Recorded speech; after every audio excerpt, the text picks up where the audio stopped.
So I guess what would be interesting for me initially would be to find out from both of you what it is you think of when we say mental health in the workplace. Like, what comes to mind?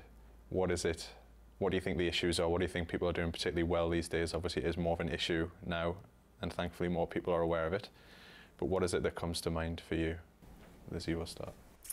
So when people say mental health in the workplace, I suppose it's a difficult one to navigate. And to be honest, as somebody that's been through mental health issues myself, I immediately kind of think of when I was in work as an employee and how guilty I would feel because I didn't feel like I could do the things that were required of me at times. And I also felt like I couldn't call in and just say, I can't come in today because I am falling to pieces or I'm sad or whatever. I would always make up an excuse. I would always find something else to say. So, oh, my grandmother died, or, you know, my house is on fire. I have said my house is on fire before. Or I'm ill or I'm sick, and you never feel as though there's a right time to start that dialogue. And I think that that's probably the sort of thing that I think of when I think of mental health in the workplace is how it's not something that, even as somebody that's dealt with mental health, that I can address. Jayne, what do you think? That actually resonates quite a bit. I guess as me, Jayne Hart, as the individual, what springs to mind is kind of a sense of failure, that you're not quite as good as you should be. I know going out then to network, the first thing people will say to you, oh, how are you? I'm great. And it doesn't matter what's actually going on inside. It just doesn't feel right to actually tell the truth and to be able to speak about how you're feeling.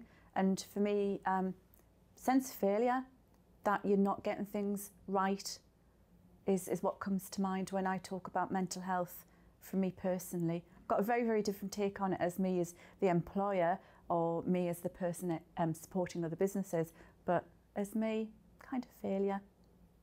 Well, exploring that side of it then, looking at it from the employer side of it,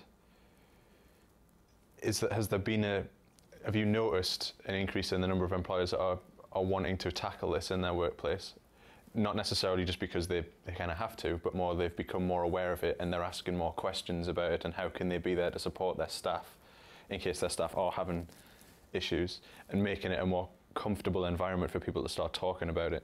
Because it seems to me that's what the issue is. It's still a taboo. People don't want to bring it up.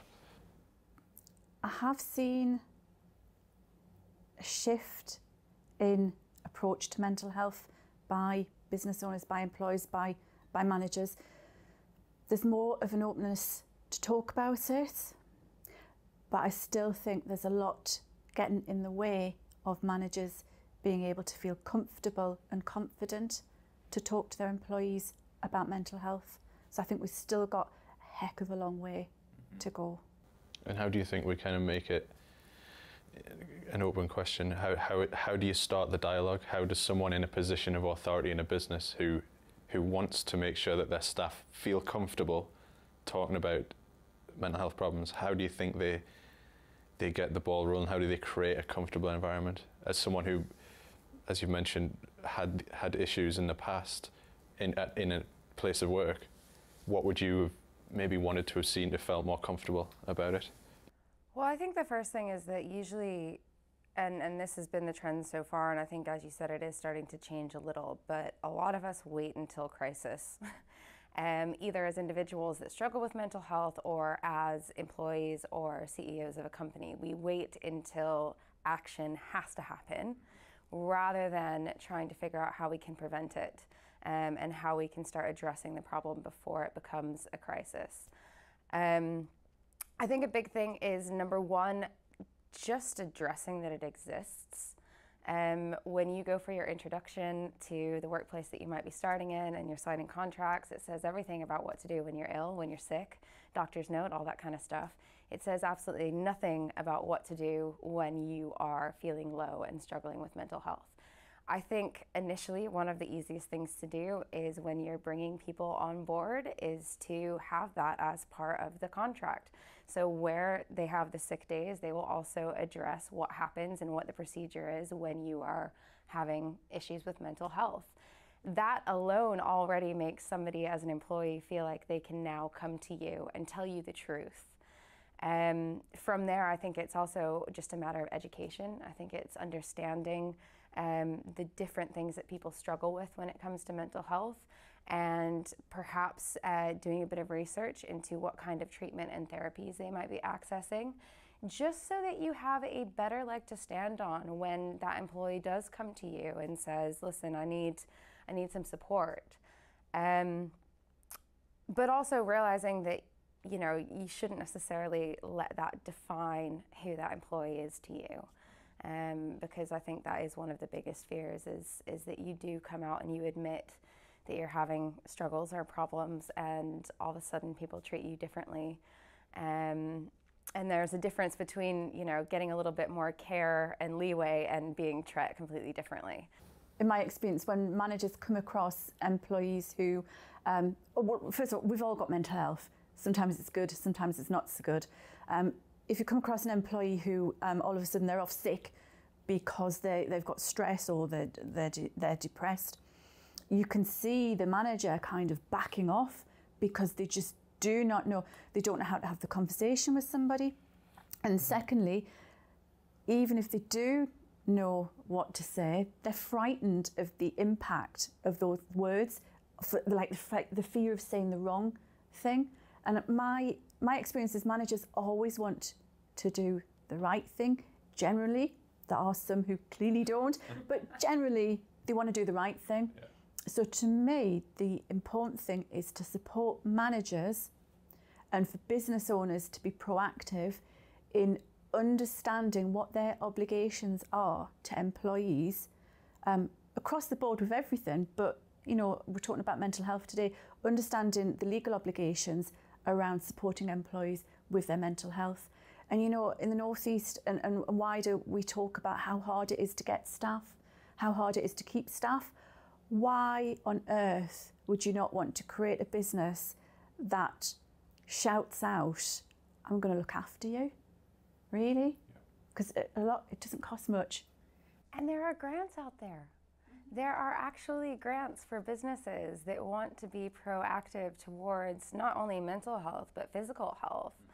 I know that I was talking to a few other people within HR that are in-house within business. And they have told me about places where they've accessed a certain pot of money that can then be allocated to their staff to either explore sort of physical health, like getting swimming lessons or something like that, but also the sort of more well-being side, so maybe yoga classes or meditation. And you can also get awards for these things. So you can be recognized as a business being shown to actually take action for your employees to try and make it a better place to be. And what business doesn't want to have that kind of award next to their name? As you said, it promotes good staff coming to you, wanting to be a part of the thing that you've created. And it also keeps the people that are already within that organization knowing that they matter. Yeah. Yeah. Absolutely. So you've got the moral thing. It's kind of the right thing to do. You've got the legal. You've got a legal obligation to look after somebody's well-being if they're working for you.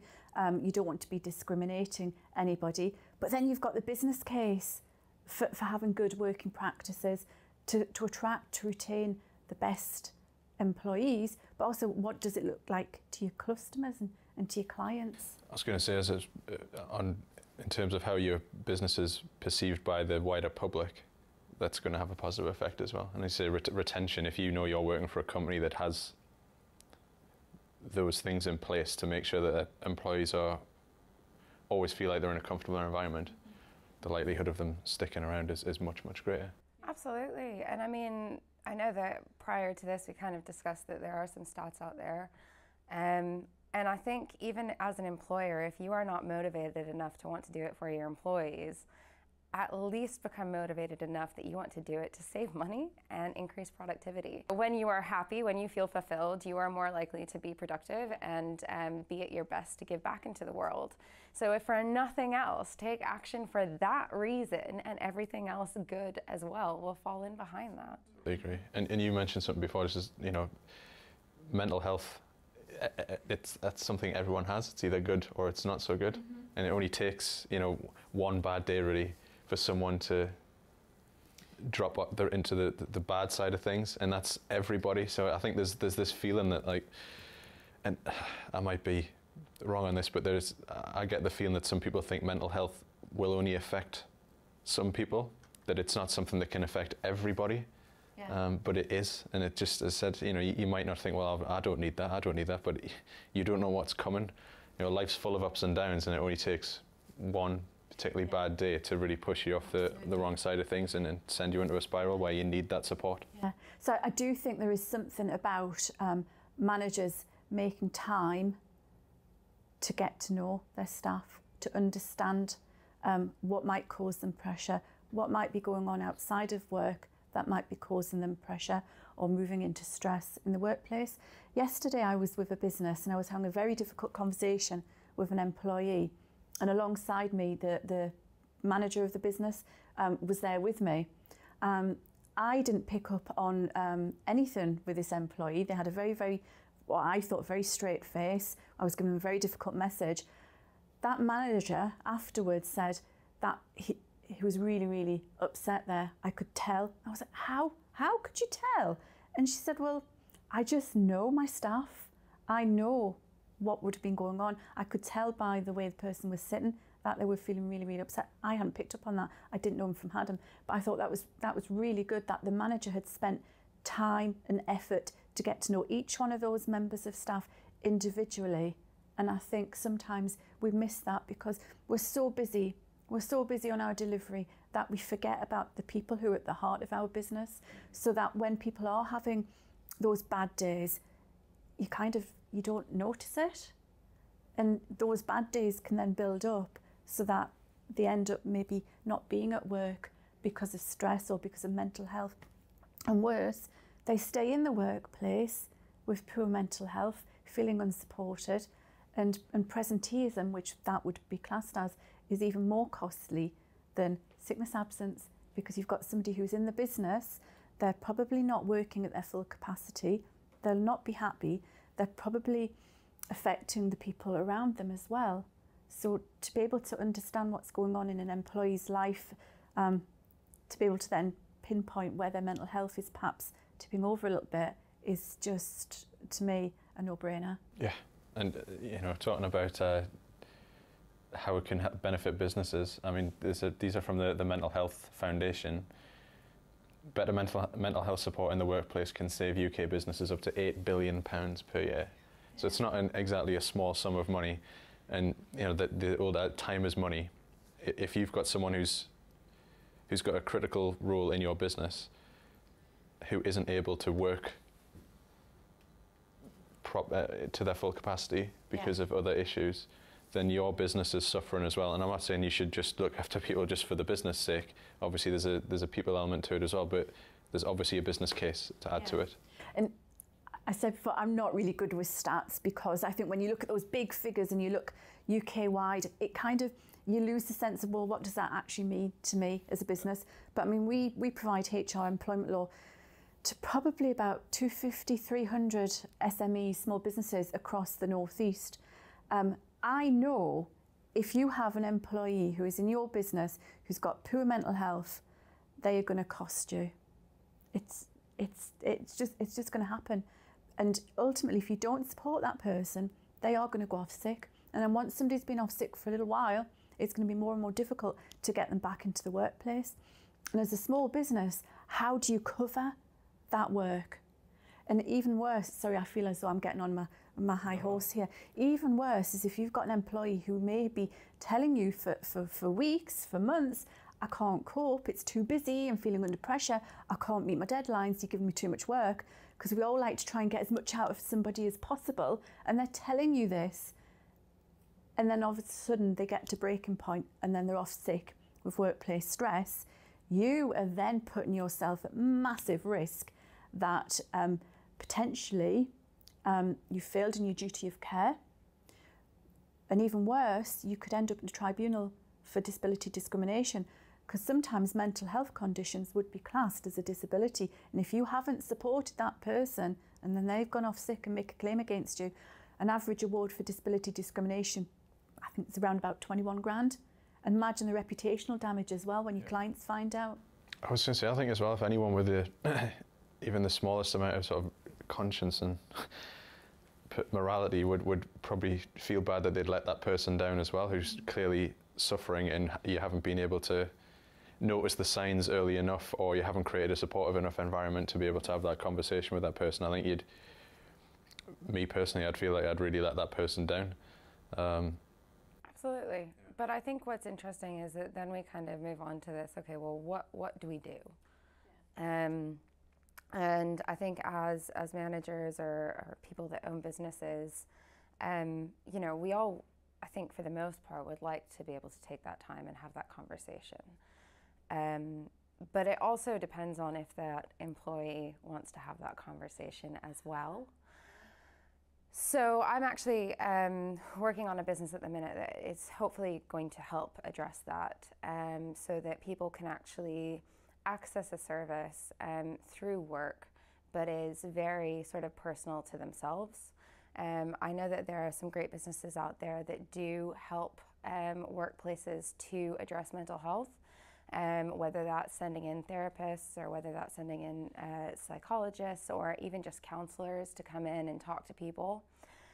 But the issue with that, again, is that that employee has to be willing to engage, and there are certain barriers that will come up that stop them from doing that. Obviously, one can just be that they outright don't want to discuss it, but the other, of course, comes with the stigma and everything else attached to it.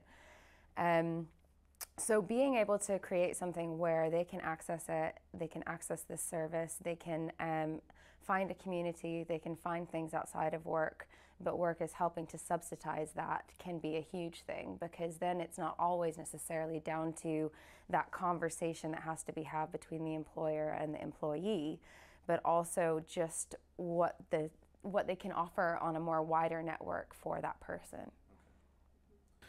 I think we've discussed quite a bit when it comes to what employers can do for employees. There's a lot of people out there, like the three of us, who'll be business owners.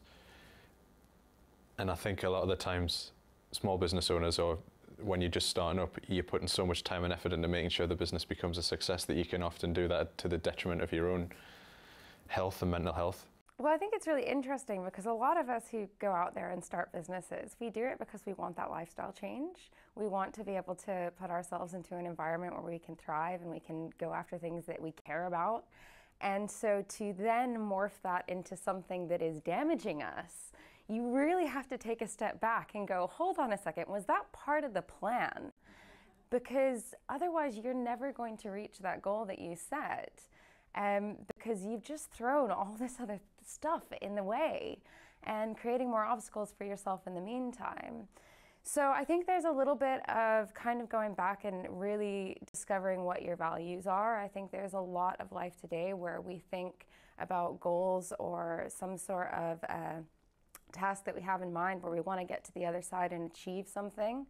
What we don't often think about is whether that outcome is valued enough to us in order to go through the pain and the stress that that actually has attached to it. But then also realizing that, you know, Rome wasn't built in a day, and we need to hold ourselves accountable to what we personally find important and what steps there are that we think we want to conquer in order to get to where we're going. It's so easy to look externally and to see what other people are doing and hear about these awesome entrepreneurs that have just worked themselves to the bone, but it's fine now because they're rich and famous. And it's just not realistic. And what you don't hear is how many times during that process they probably hit crisis point and they probably felt like giving up and potentially even started the steps towards giving up before figuring out how to then reevaluate where they're going, what their purpose is, and realign themselves in the direction they're going.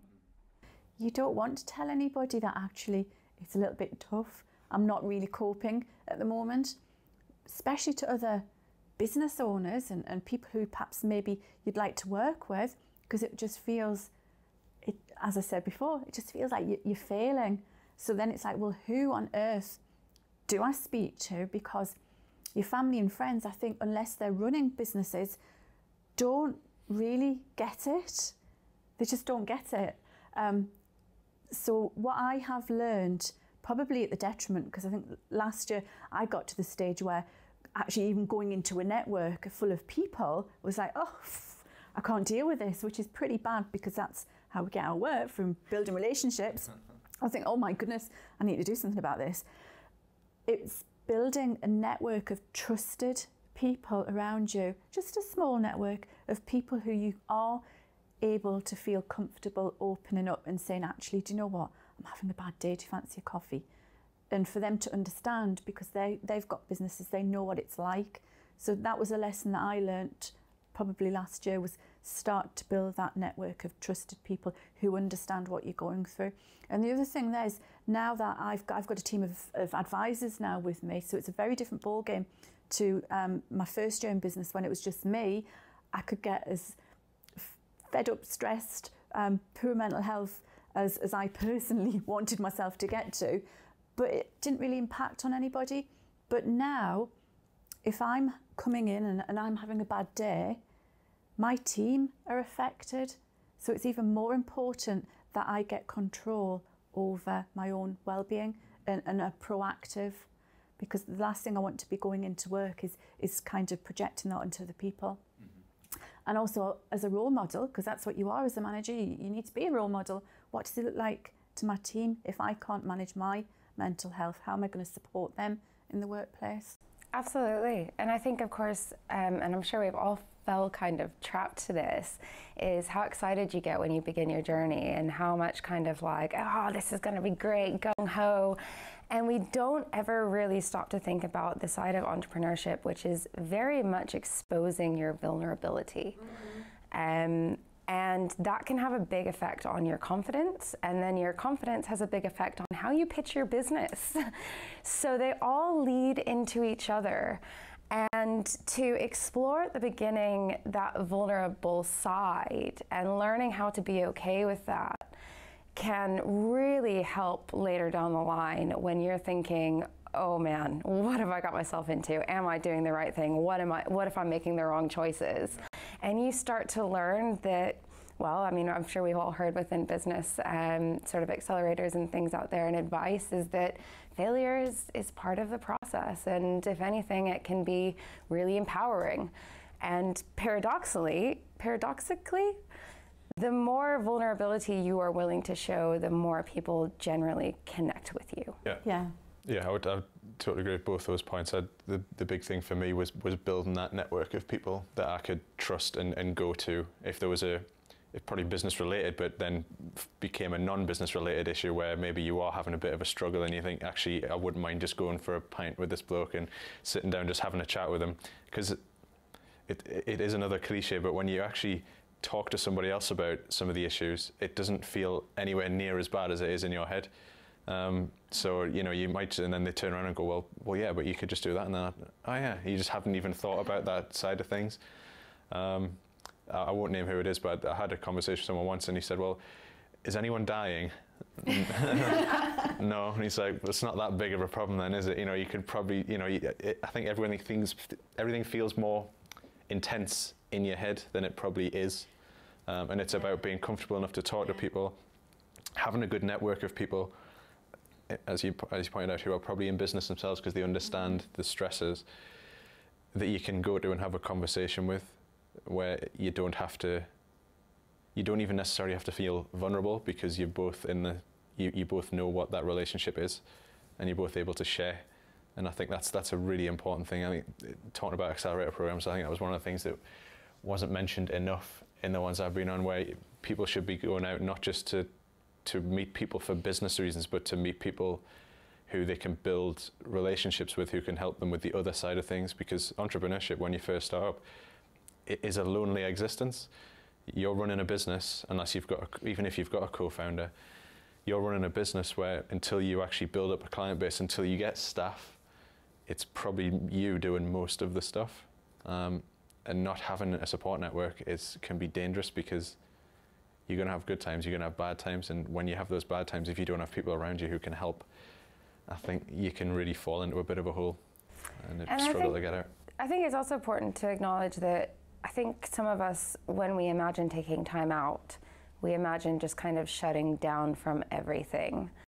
And that can also be really unhealthy, because you kind of go into this avoidance, and that ultimately fuels some sort of guilt with the fact that you haven't acknowledged some of the things that still needed to get done. And then it builds into like this giant ball of just feeling overwhelmed, because all of a sudden, if you do want to get back into it, there are 1,000,001 things that need to be addressed. So it's learning how to step back, take some time for yourself, but also do those little things that will just maybe help the future you when you're ready to step back into that full time. One of the things that we suggest to our clients is to look at the Myndr resources that are available, because yes, small businesses don't have big budgets to be able to support people, unfortunately, but a lot of stuff actually doesn't have a cost attached. So on the Myndr website, there's things called wellness action plans, and it's all about what you've just said there, identifying as an individual what might be causing me pressure in the workplace, what sort of behaviours might you see me displaying when I'm feeling under pressure, how do I want you to support me when that happens, and it helps that conversation between the individual and the manager to be able to support each other. And even better if the manager has done it for themselves and shares it with the team. So then it starts to create an environment where it's fine to talk about mental health. Yeah, and I think that it all comes full circle back around to that point where we just need to get more comfortable being able to talk about it. Absolutely. I mean, as an entrepreneur, when I first started to tell my story of mental health and kind of how I had gotten to the place I am now, I got a lot of blowback. And surprisingly, a lot of it was probably from my family. I think they were concerned about how others might perceive me, especially when it comes to maybe partnering with other businesses or finding investment. You know, Lizzy, people might not want to work with a crazy person type mentality. And I think that's part of it, is that we do feel as though if we are open and honest about our own sort of flaws and potentially, you know, a bigger mental health issue, that it will impact the opportunities that are presented to us later down the line.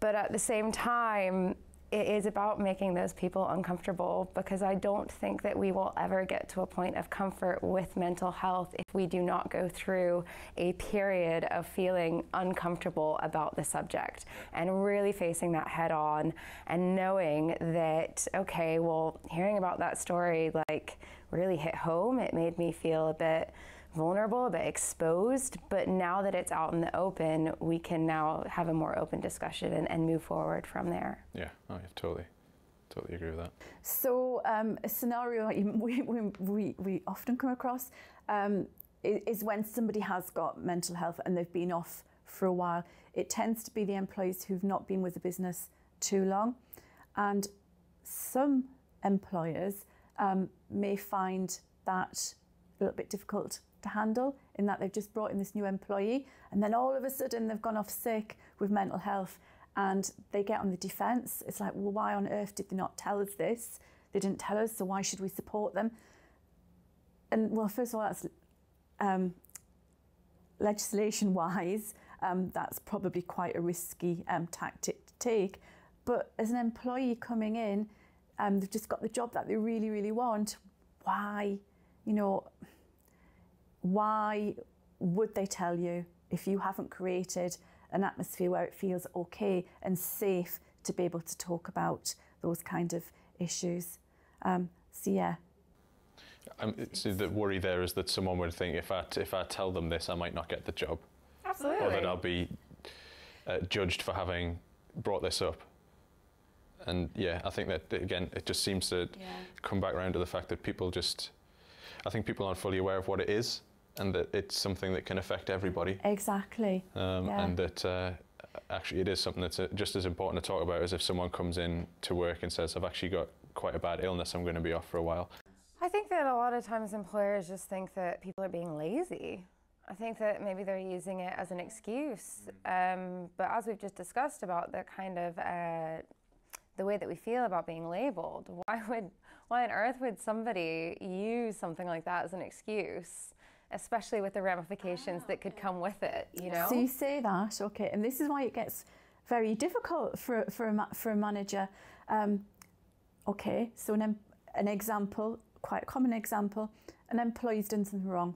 Their performance might be dipping, might be conduct issues. So you start along the lines of a formal procedure to address those, because why would you not? Next thing you know, you've got a fit note from that employee, stress at work. And that's why I think in some businesses there's stigma attached. And at that stage there, what's going on is sometimes the employer, I'm not saying all the time, not generalising, the employer may be saying, you can't touch me now. You just try and take me to disciplinary because my conduct, I've got stress at work. I'm out of the business now for at least a few months, and the employer, the business owner is like, oh my goodness, what can I do? What can't I do? What if I say something wrong? I'm going to end up in a tribunal. It gets into a very, very complicated and messy scenario. I mean, I absolutely. And I'm glad that you brought that up, because it's not really something that we generally think about, just as per my comment before you started down that line of thought. But I do wonder if it's a little bit like, for instance, we're all aware of kind of the Me Too movement. And one of the things that came from that is men feeling as though they weren't safe and that they were going to get accused of things they hadn't done. And I wonder if maybe that also somehow reflects into this conversation, which is, yes, it happens, but it probably doesn't happen as often as employers maybe want to think, so that they don't have to take action. And sometimes it's better to take things seriously at the very first instance, and then kind of work backwards from there, because what we don't want is then to stop people from coming forward. Yeah. I totally agree. And I think for that to happen, going back to the beginning, managers, to me, need to have an understanding, a little bit of training on their legal obligations. They need to feel supported in the workplace by their manager, and just be able to have those conversations, those tricky conversations, and be confident to have them. And I think the more you understand about the legal obligations, the more confident you are to then go in there and have those conversations, knowing that actually I can say this. And that you've created an environment that is comfortable for the person who may be suffering to come forward and be able to talk about it as well. Yeah. Great. Well, I think that's a really good place to close that up. Unless you both got anything left that you want to bring up about this at this point, or do you think we've covered some of the major?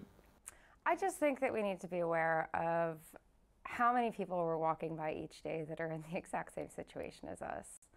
And I think that we are very quick to isolate ourselves and to think, without being rude, but maybe think ourselves as special because of the hardships that we've been through.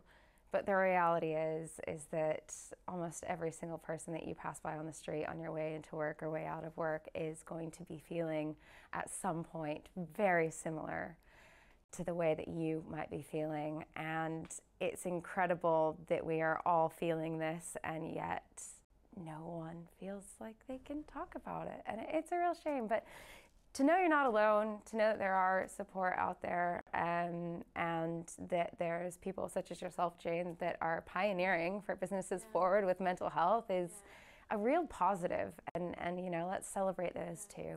Yeah, I totally agree. And I'll always have a pint with you. If you want to talk, I'll have a pint. Always have a pint. So we should have had them instead of the coffees, really, although it is a bit early. Yeah, unfortunately. Yeah. Okay, well, thank you both very much for taking part. Thank you. Thank you, Cheers. Jayne. Thanks for that.